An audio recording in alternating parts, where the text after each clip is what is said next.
A tus pies yo me inclino. ¿Qué me tienes que decir? Queda el tiempo detenido. Cuando vengo a tus pies yo me inclino. Mi oído es para ti si tú estás. Dios bendiga a cada uno de esos hermanos y amigos. Es bueno que usted esté con nosotros en esta maravillosa noche. Hoy estamos preparándonos para trabajar con nuestra lección que tiene que ver con Daniel. Este es el pastor Héctor Santiago, ministerio Ciñéndose la Toalla, y esta sección que es estudiando las escrituras a los pies de Jesús. Qué bueno que podamos juntarnos una vez más para que podamos tener esta bendición. Esta es la lección número 7. Lección número 7. Y vamos a trabajar con el capítulo 7 del libro de Daniel. Y yo les recuerdo que tiene que ir leyendo el libro de Daniel, y hay unos capítulos que son pues historia, y que aun cuando son muy emblemáticos y muy bonitos y de mucha fe, pero que pues, aquí no los vamos a tratar porque estamos tratando de trabajar con un tema en particular que tiene que ver con los tiempos. Así que acuérdese, lápiz, libreta y Biblia necesarios para que pueda aprender, para que pueda utilizar lo aprendido. Vamos a orar. Te damos las gracias, Señor. Gracias por este tiempo hermoso que vamos a tener, tiempo para bendecir y para adorar tu nombre, tiempo para aprender, Dios mío, de tu palabra. Ayúdanos a nosotros los que nos preparamos para que en alguna forma sencilla tengamos esta oportunidad, Dios mío, de enseñar la profecía de Daniel y las partes que son escatológicas, así como las partes de profecías que ya pasaron. Gracias, Señor. En el nombre de Jesús oramos. Amén, amén y amén. Y vamos a manera de introducción a hablar un poquito del capítulo 2. Yo tengo aquí un escrito que quiero pues que lo leamos con calma y que pues podamos ir recapitulando información. Una cosa que es bien importante cuando se dan estudios de profecía es que hay que recapitular, hay que volver sobre el material, hay que asegurarse que uno lo domina. Y cuando digo que uno lo domina, pues que usted está entendiendo, y el que pues, si no entiende algo, pregúntelo. Nosotros constantemente estamos poniendo información del WhatsApp. No me llame porque tenemos muchas cosas que trabajar, pero escríbame. Pues por WhatsApp usted me puede escribir y así pues yo puedo contestarle o considerarlo dentro del estudio. Vamos a leer, dice, vamos a estudiar el capítulo 7 del libro de Daniel, de modo que podamos comparar las dos visiones. La visión del capítulo 2, que fue el sueño de Nabucodonosor, y ahora en la visión del capítulo 7, que usted se va a dar cuenta cuando entremos a los textos, que estamos hablando de una visión que tuvo el mismo Daniel, y que la tuvo posterior a que ya él había interpretado y él había dicho a Nabucodonosor cierta información con relación a la estatua aquella de los diferentes metales. Y aquí yo pongo que luego retornaremos al capítulo 5. Tengo en mi intención el que podamos dar el capítulo 5 en algún momento dado, pero pues vamos a ver. A pesar de que el capítulo 2 nos da la información que podemos determinar, porque lo estamos viendo como una historia, aún así el capítulo 7 nos añade una parte muy importante en la escatología bíblica y desarrolla en detalle lo que el capítulo 2 nos trajo en resumen. Miren lo que estoy diciendo. Cuando usted ve el capítulo 2 y la estatua, a pesar de que Dios le da información a Nabucodonosor que tiene que ver con los tiempos, que tiene que ver con Israel, que tiene que ver con los diferentes reinos e imperios que se habrían de levantar, pero no le da muchos detalles porque realmente cumple con la inquietud de Nabucodonosor de ver qué sería de su reino particular hacia el futuro.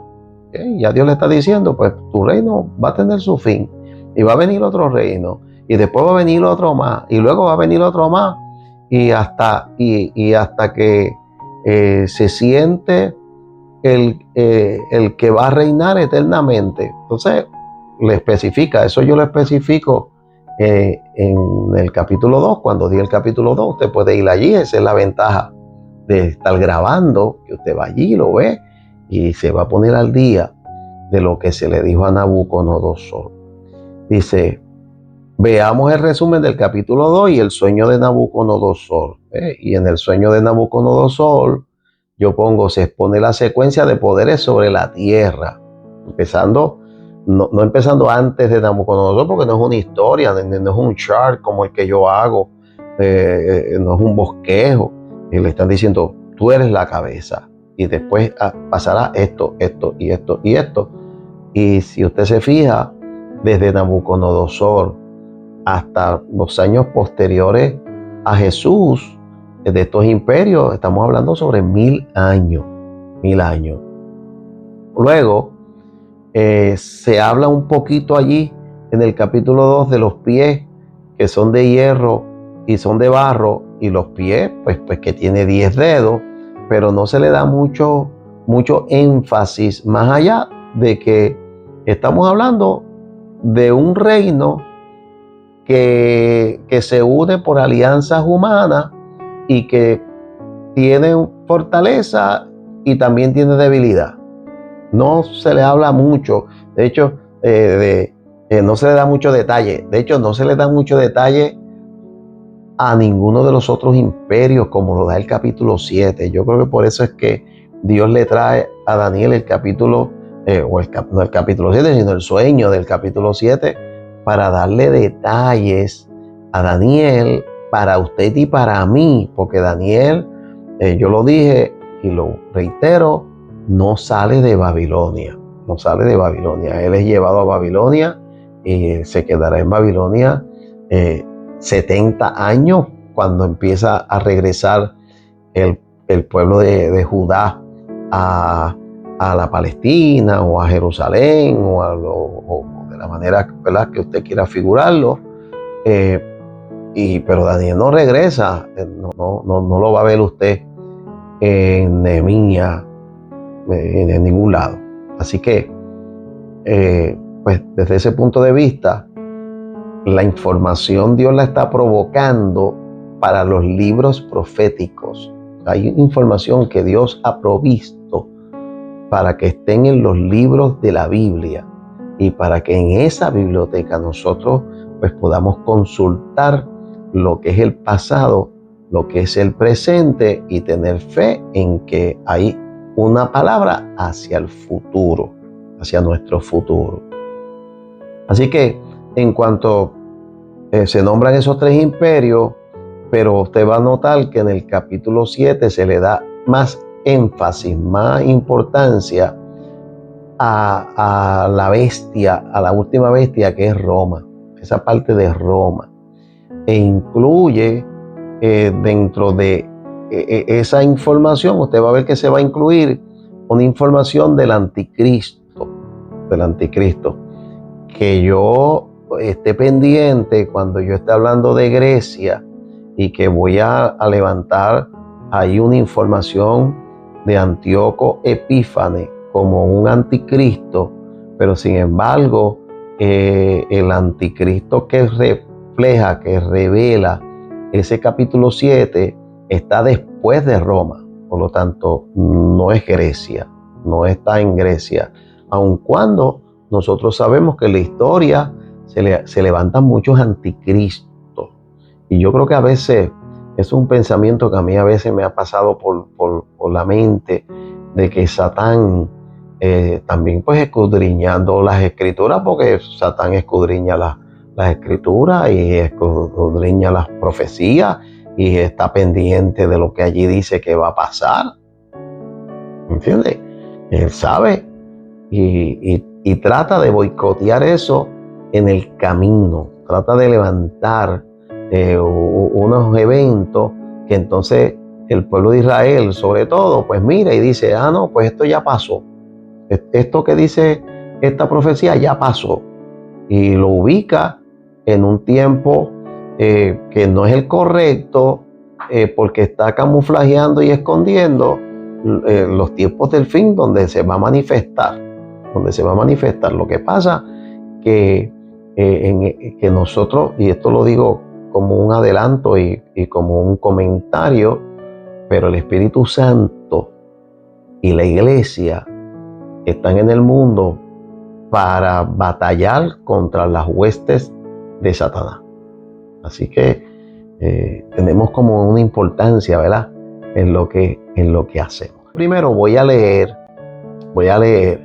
y voy a enseñar dentro de la lectura, voy a enseñar pues comparativamente la estatua de Nabucodonosor versus las bestias que está viendo Daniel, y voy a dar una información que está en el libro, y al final, que no será hoy, será en la próxima clase, vamos a leer el capítulo completo al final, para que leyendo el capítulo completo, que dicta de 20 y tantos versos, entonces usted pues caiga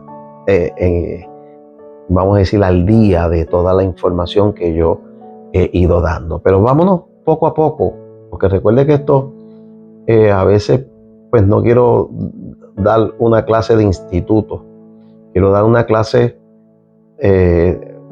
simple, y algo que hay que enseñarles a los que enseñan es que usted no puede sustituir la lectura simple, la lectura de lo que dice la Biblia, no la puede sustituir por sus comentarios. A veces metemos muchos comentarios y pocos textos bíblicos.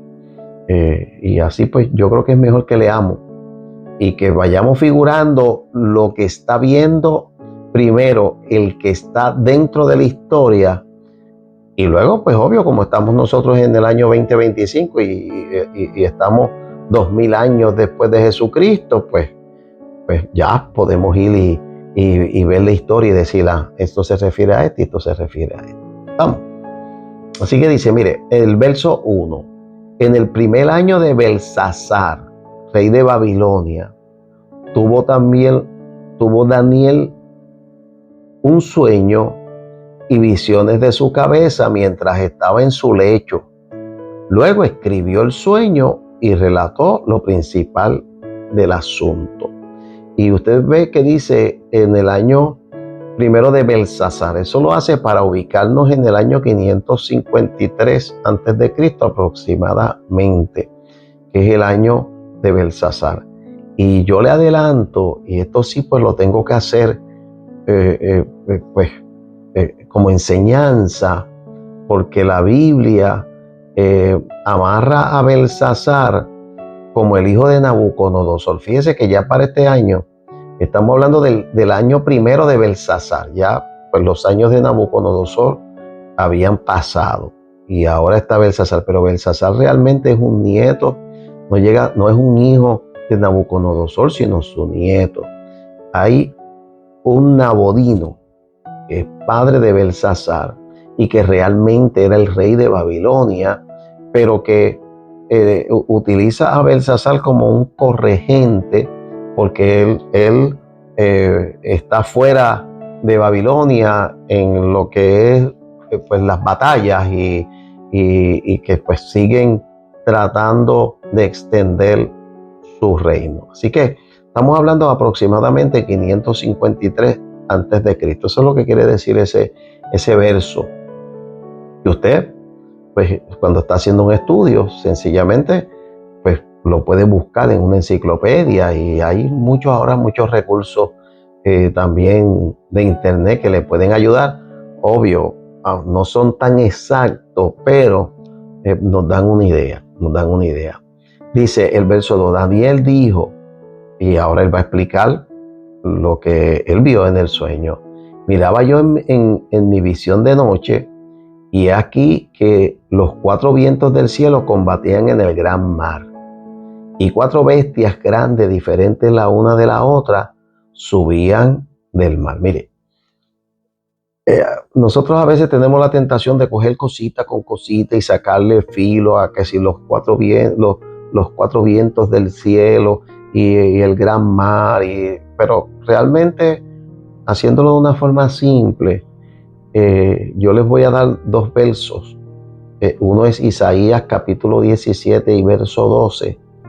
El otro es Apocalipsis 17:15, que le explican qué es el gran mar, y para que usted lo vea, que es el lenguaje profético que se da mucho en la profecía de Daniel y que se da mucho en Apocalipsis. Ese lenguaje profético pues tiene una explicación de la misma Biblia. Mire lo que dice, vámonos a Isaías 17:12, el mar, dice: hay multitud de muchos pueblos que harán ruido como estruendo del mar, y murmullo de naciones que harán alboroto como bramido de muchas aguas. Cuando se refiere la figura del mar en lo que es la profecía, pues tiene que ver con naciones, tiene que ver con gente, tiene que ver, no estamos hablando de monstruos, aunque esos monstruos van a estar saliendo de la mar,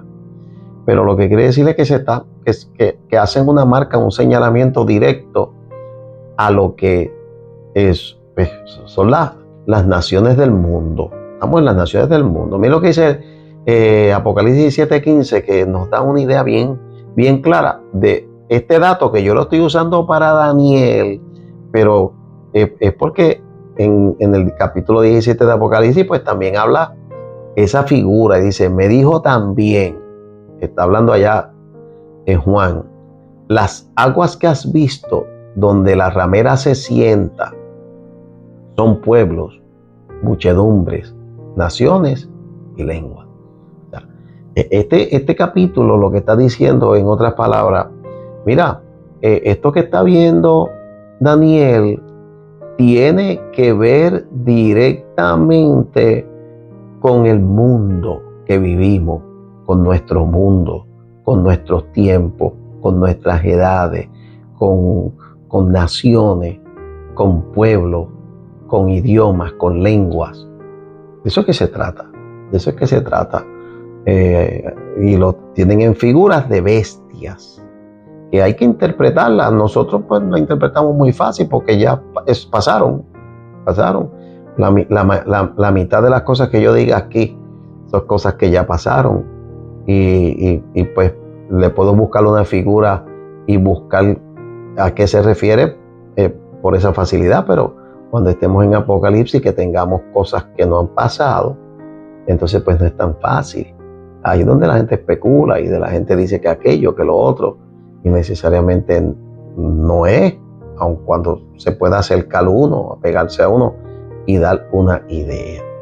Dice el verso 3, 4 bestias grandes vio él, estaba viendo él en su sueño el mar físico, ¿no?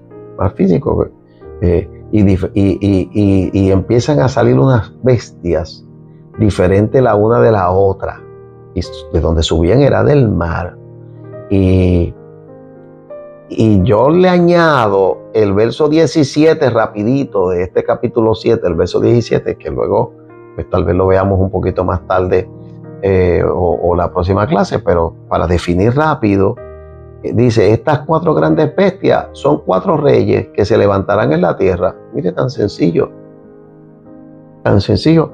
que Daniel lo está viendo como un sueño, y que aparecen 4 bestias y hay alguien que está dentro del sueño y al cual él le pregunta porque quiere pues, que le den información de lo que él está viendo, que alguien le defina qué es lo que él está viendo. Y ese ser le define y dice, estos son 4 reyes que se levantarán en la tierra, que él lo está viendo ¿cómo dice? Proféticamente antes de que ocurra. Antes de que ocurra. Él no lo vio después. Ahí es donde está lo difícil. Vea lo difícil de él. ¿Y por qué es que él tiene una reacción? Vamos a ver. Dice, la primera era como león y tenía alas de águila. Yo estaba mirando hasta que sus alas fueron arrancadas y fue levantada del suelo y se puso enhiesta sobre los pies a manera de hombre y le fue dado corazón de hombre. Y esa primera bestia que esta figura que les voy a enseñar, tiene la cabeza de oro y tiene esa bestia que es un león con alas de águila. Y las alas de águila lo que está diciendo es la fuerza, o sea, que va volando, que Babilonia comienza a hacer algo dentro de la historia del mundo, comienza a hacer algo que los asirios y Egipto antes de no habían hecho, y es que comienzan a conquistar pueblos. Llegan hasta Jerusalén y llegan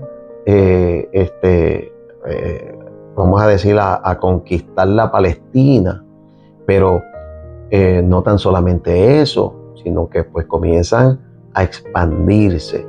Entonces ahí a Daniel pues le está diciendo, pues es un león, y Daniel reconoce ese león porque Daniel vivía en Babilonia, y reconoce ese león que tiene alas de águila, pero que con toda y su fortaleza como león y como águila, las alas le son arrancadas, lo que quiere decir que tiene límite, que no va a expandirse a nivel del mundo. Y eso es una. Y segundo, el hecho de que se le da un corazón de hombre, y al darle corazón de hombre, pues también lo que hace es que esa bestia pues va a ser un poco más sensible. No es una bestia que viene a destrozar, sino que es una bestia con conciencia, y eso pasó con Nabucodonosor. Nabucodonosor tuvo sus altas y sus bajas. Usted lo va a estar leyendo en ese capítulo 3, capítulo 4, capítulo 5, como incluso pues Dios lo pone a comer hierba como un animal. Lo pone a comer hierba como un animal. Tiene un momento un momento no, tiene como 7 años de locura. Y Dios lo lleva al punto donde tenga que reconocer a Dios sobre todas las cosas. Y eso Dios tal vez lo hace voluntariamente con cada uno de nosotros, pero usted tiene que entender a Dios. Y esto lo introduzco porque no puedo solamente venir a decirle que aquello es Babilonia, eso usted lo conoce, pero tengo que ir entrando lo que es la enseñanza. Y la enseñanza aquí está en que Dios, cuando requiere que el hombre le sirva, que el hombre le reconozca, que el hombre le dé la gloria, y cuando Dios tenga que exigirlo, Dios lo va a exigir, ¿sabe? Ese asunto, y estoy evadiendo, vuelvo a evadirlo por segunda vez, pero hoy digo un poquito más y luego pues diré otro poquito más, y en su día pues daré un estudio sobre eso. Pero ese asunto de cuando decimos el hombre fue creado con libre albedrío y con la libertad de seleccionar, eso no incluye el seleccionar, respetar a Dios, adorar a Dios, reconocer a Dios y saber que el hombre es hombre y que Dios es Dios. Y yo lo sirvo si me da la gana. No, usted no le sirve si le da la gana. So pena de que va a pasar la eternidad en un infierno que no fue creado para el hombre, es creado para Satanás y los suyos, pero que si usted no se detiene un momento dado a querer entender a Dios, adorar a Dios, darle la gloria a Dios, va a tener problemas con Dios, porque no existe esto de que yo le sirvo a Dios, tengo libre no. Usted tiene albedrío. Usted tiene la capacidad de seleccionar, pero no libre, porque Dios no nos ha hecho libre para seleccionar si le adoramos o no. Tenemos que adorar a Dios. Tenemos. Yo lo digo de esta forma. Si usted no quiere consecuencias funestas en su vida, usted tiene que adorar a Dios, tiene que servir a Dios. O sea, servir a Dios, adorar a Dios, reconocerlo, no es una opción del hombre. Le dicen, pero hay gente que no sirven a Dios. Bueno, hay gente que no sirven a Dios y no van a llegar a la eternidad con Dios. Y a Adán y Eva se le dio la capacidad de poder seleccionar, comerse del árbol, sí o no. Eso se le dio, esa capacidad. Pero se le prohibió comerlo. Que si lo comía, iban a tener una situación de muerte. Y se lo comieron y tienen una situación de muerte el hombre. La gente se muere. Eso lo hemos... Ya llevamos casi 6,000 años para saber que el hombre y la mujer se mueren. Se mueren, lo que le dio Dios.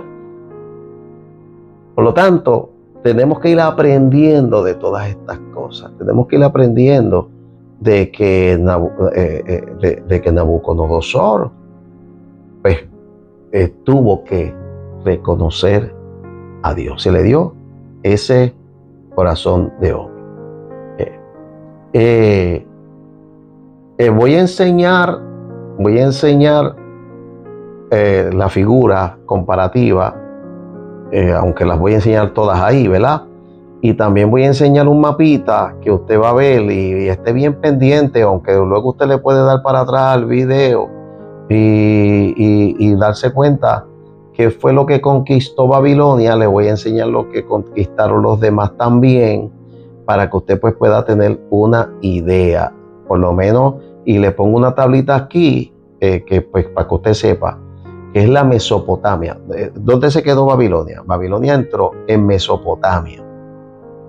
Mesopotamia es la tierra, usted la va a ver en el mapa, que está dejando al mar Mediterráneo al lado izquierdo, que es lo que llaman la Palestina.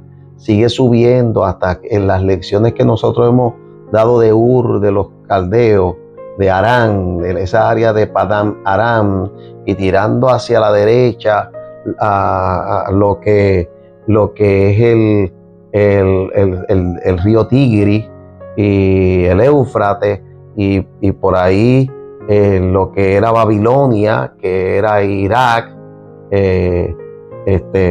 y esa área es lo que se llama la Mesopotamia. La Mesopotamia, pues, conquistó la Mesopotamia, conquistó a Irak, esa parte de afuera de Padán Aram, a Siria, que está en el norte de Israel. Líbano también está cerquita por allí, Israel y Judá, y tuvo influencia hasta el norte de África, hasta la parte de Egipto, esa parte de Egipto. Así que esa es la primera bestia que él vio, y usted la va a identificar como Babilonia en su estudio, en el estudio que usted le dé a los hermanos. El 5 dice, y he aquí otra segunda bestia, semejante a un oso.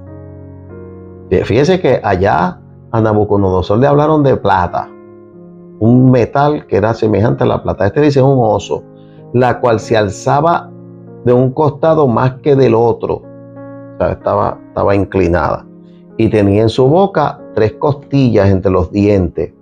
Y le fue dicho así: levántate, devora mucha carne. Esta bestia, estoy leyendo, representa a la unión de los medos y los persas, los medopersas. Allí usted va a tener nombres que incluso la Biblia los incluye, nombres como Ciro, como Ciro. Recuerde que en cada movimiento hay unos personajes céntricos, unos personajes importantes porque son personajes de la historia. Nabucodonosor, Belsasar, son 2 personajes importantes, la Biblia los remarca y se relacionan con Babilonia. Usted puede ir a un libro de historia y buscar la vida de Nabucodonosor y todo lo que hizo. Ahora estamos hablando de los medos, de los medopersia. Cuando hablamos de Persia, en este tiempo es Irán. Aprenda eso. Este tiempo es Irán. Los iraníes, eso que le tiran, todavía en este tiempo le están tirando cohetes por allí a los judíos. El hecho de que se alza más de un costado significa que los persas eran más poderosos que los medos. Y dice, y las 3 costillas en su boca, que para el tiempo que los medos persas suben al poder, conquistan a Lidia, a Egipto y a Babilonia. O sea, los medopersas tienen 3 costillas en la boca, según lo que está viendo. Yo lo que estoy es descifrando, ¿verdad? Descifrando. Tienen 3 costillas en la boca. Se alzan más, es un oso. Se alza más de un costado que del otro. Y yo estoy diciendo, ya yo le estoy añadiendo, esas 3 costillas en la boca representan a Babilonia, porque los medopersas lo van a vencer. A Egipto, que era el otro grande, ya para este tiempo Asiria no existe, y entonces a Lidia, que son las 3 potencias que habían antes de que suben los medopersas. Y yo no puedo ahora buscar la información, pero les doy 2 notas. Nahum capítulo 3, verso 18, y se puede ver el capítulo 3 completo de Nahum, y Sofonía 2:13 le marcan junto, obvio, con la historia de Jonás, pero en la historia de Jonás los asirios pues no son destruidos, pero allá sí son marcados para destrucción, para ser destruidos. Nahum 3:18, Sofonía 2:13. Y ya para el tiempo de los medopersas, ya Asiria no es una potencia, no es una potencia, y no se puede enmarcar en esa realidad. También aquí le voy a poner una tablita que dice Medopersa, Daniel 8, 3 y 4, que habla de un carnero que tenía 2 cuernos, aunque ambos eran altos, uno era más alto que el otro y el más alto creció después. Eso lo dice Daniel 8, 3 y 4. Y aquí habla de 3 reyes que se nombran en Isaías 45, Esdras, Nehemías, Esther, y esto es a Ciro, el persa, a Darío y a Asuero. Cuando usted pues lea el libro de Esther, usted va a ver en el libro de Esther que habla del rey Asuero. El libro de Esther se desarrolla dentro de los persas. Y la historia de Ciro, que le da después de los 70 años la oportunidad al pueblo a regresar, y eso lo establece el libro de Nehemías. Y Esdras, que luego también regresa porque es un levita, es un sacerdote que llega a restablecer lo que es la liturgia en las tierras del regreso.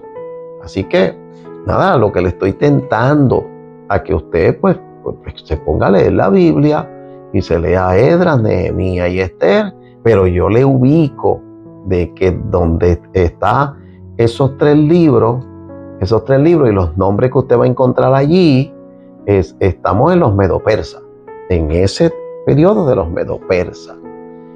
Daniel 8, del 1 al 7, Dios muestra a Daniel lo que le pasaría a los reyes de Media y de Persia 200 años más tarde, cuando Alejandro el Grande de Grecia viniera contra el imperio. Y pues no se preocupe, porque yo voy a leer el capítulo 8 para que usted pues lo pueda ver, pero se lo adelanto aquí. Ese capítulo 8 habla de una profecía que tiene que ver con otro imperio que se levantará después de los medo-persas, que es el griego. Ahí le voy a poner, esta es un poquito diferente, pero también la voy a poner pues para que usted pues tenga diferente información para su estudio que usted va a preparar. Ok, ya dije que lo que cubre Irán, que es Persia, Irak, que es Babilonia, Siria, Israel, Líbano, parte de Turquía, parte de Asia Central, y bajo Darío, todo el Medio Oriente, Egipto, parte de Grecia, Tracia, que es Europa Oriental, y la India. Fíjense que esta gente ya empezaron a llegar hasta la India, a diferencia de Babilonia, que se quedó un poquito mucho menos. Usted lo va a ver en la figurita que le estoy poniendo. Todo lo que está en rojo es lo que conquistaron. Y después de esto, el verso 6, voy por el verso 37. Yo no creo que vaya a pasar ya mismo. Bueno, vamos a dejarlo hasta aquí. Y ya sabemos que nos va a coger un par de lecciones esta parte de este capítulo 7, pero vamos a cogerlo hasta aquí para que no nos vayamos nosotros vamos a decir, a irnos tan rápido y a meter tanta cosa que después no lo tengamos. Vamos a recapitular. Daniel está soñando, está viendo unas bestias que salen del mar. La primera bestia que les reseñé es una bestia que es un león con alas de águila, que las alas le son arrancadas y que se pone como si fuera un hombre. Se levanta como si fuera un hombre y se le da corazón de hombre. Y que eso un poquito más adelante, pues nos vamos a leer unos textos cuando leamos todo el capítulo, que tiene que ver con Babilonia, tiene que ver con la cabeza de oro. Y luego una segunda bestia, que es un oso, que se levanta más de un lado que el otro y que tiene 3 costillas en la boca, y que ese oso representa a los medo-persas. Y yo le he estado dando una información adicional para que usted aprenda y para que los hermanos también pues que ven esto pues aprendan de que hay unos libros en la Biblia que se desarrollan dentro de los medo-persas. De la misma manera que Daniel, los primeros capítulos de Daniel se desarrollan en Babilonia, también hay unos libros que se desarrollan en los medos y en los persas.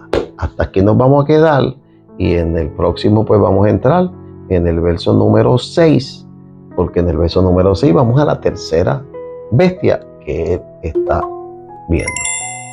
Dios te bendiga, Dios te guarde, y vamos a orar. Te damos gracias, Señor. Cerramos esta parte en este momento, creyendo, Señor, que tú estás con nosotros y que tú nos vas dirigiendo a cómo es que vamos a hacer esto de la forma más simple posible. Te damos gracias. Bendice a los que vean este video y permite que pueda servir de preparación, de información base para estudios bíblicos. Gracias, Señor. Amén, amén y amén. Dios te bendiga. Recuerda, Pastor Héctor Santiago, y estamos en eso que usted está viendo ahí, enseñando las escrituras a los pies de Jesús. Y estamos hablando de Daniel capítulo 7. Nos vemos.